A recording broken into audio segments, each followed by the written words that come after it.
کھوپڑیوں کے مینار، دشمنوں کو قتل کر کے ان کے سروں کے مینار تعمیر کرنے کا طریقہ یورپ کی تاریخوں میں تیمور کے ساتھ مخصوص سمجھا گیا ہے۔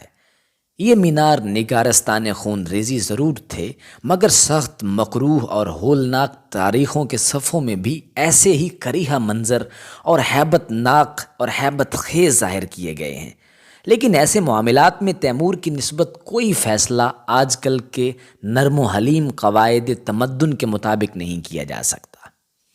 تیمور ہی کے زمانے کو لیجئے تو دریافت ہوگا کہ شاہان ہرات اور ان کے علاوہ اور بادشاہوں نے بھی اپنی فتوحات کی یادگار میں ایسی عمارتیں تعمیر کی تھیں۔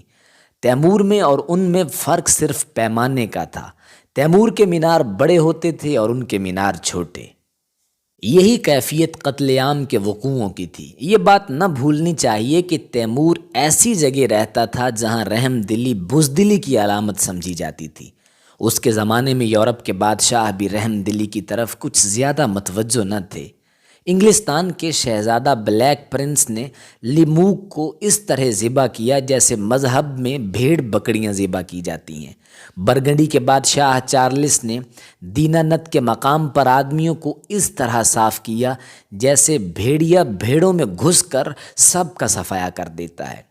ایجن کورٹ میں انگریزوں نے فرانسیسی قیدیوں کو محض اس غرض سے قتل کر دیا کہ ان سے فراغت پانے پر لڑائی کی آخری شکل بہتر ہو جاتی تھی۔ نکوپولس میں انگریز، جرمن اور فرانسیسی مجاہدان صلیب نے سربی اور ترکی قیدیوں کی لڑائی شروع ہونے سے پہلے انہیں ہلاک کر دیا۔ تیمور کے قتل عام میں خصوصیت صرف اتنی تھی کہ وہ اوروں کی بنسبت بڑے پیمانے پر ہوتا تھا۔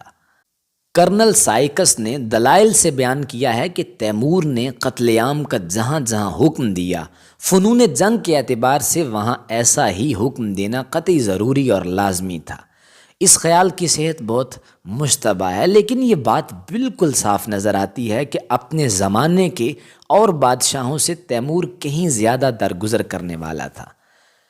قصہ مشہور ہے کہ جب کسی قلعے کا محاصرہ کیا جاتا تھا تو پہلے دن امیر کے خیمے کے سامنے جو علم نصب ہوتا تھا اس کا پھریرہ سفید ہوتا تھا کہ قلعے والوں کو معلوم ہو جائے کہ اگر وہ اطاعت قبول کریں گے تو ان کی جان و مال کو سلامتی دی جائے گی۔ دوسرے دن پھریرے کا رنگ سرخ ہوتا تھا، جس کے معنی یہ ہوتے تھے کہ اب اطاعت قبول کی تو ان کے افسر اور حاکم قتل کر دیے جائیں گے۔ اس کے بعد پھریرے کا رنگ سیاہ ہوتا تھا تاکہ معلوم ہو جائے کہ اب سوائے مر کر دفن ہونے کے ان کے لیے کوئی بات باقی نہیں رہی۔ اس روایت کے لیے کوئی سند نہیں ہے، لیکن جو کچھ بیان ہوا ہے وہ تیمور کی طبیعت اور مزاج کا مقتضی معلوم ہوتا ہے۔ ہرات کے محاصرے میں پہلی بار رعایت اور نرمی کی گئی، لیکن دوسری مرتبہ شدت سے سختی عمل میں آئی۔ اسی طرح بغداد پہلی مرتبہ سر بہا ادا کر کے چھوٹ گیا، دوسری بار بالکل تباہ کر دیا گیا۔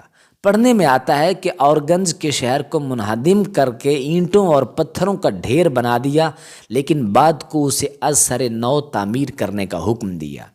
اگر تیمور میں وہی ظلم و سفاکی ہوتی جو چنگیز خان میں تھی تو دوبارہ محاصرے کی نوبت ہی نہ آتی، لیکن جہاں بغاوت ہوتی تھی وہاں رحم کرنا تیمور مطلق نہ جانتا تھا۔ خود تیمور کے ساتھ جو لوگ رہتے تھے ان کو تیمور کبھی ظالم معلوم نہیں ہوا، صرف اس کے دشمن اس کو ظالم اور جفاکار سمجھتے تھے۔ ایشیا کے مورخ تیمور کے کارناموں کی شان و حشمت سے بحث کرتے ہیں، اس کے ظلم سے بحث نہیں کرتے۔ ان مورخوں میں صرف ابن عرب شاہ ایسا ہے جسے تیمور سے نفرت تھی۔ تیمور دوسروں کی جانیں تلف کرتا تھا، مگر اپنی جان کی بھی اسے کوئی پرواہ نہ ہوتی تھی۔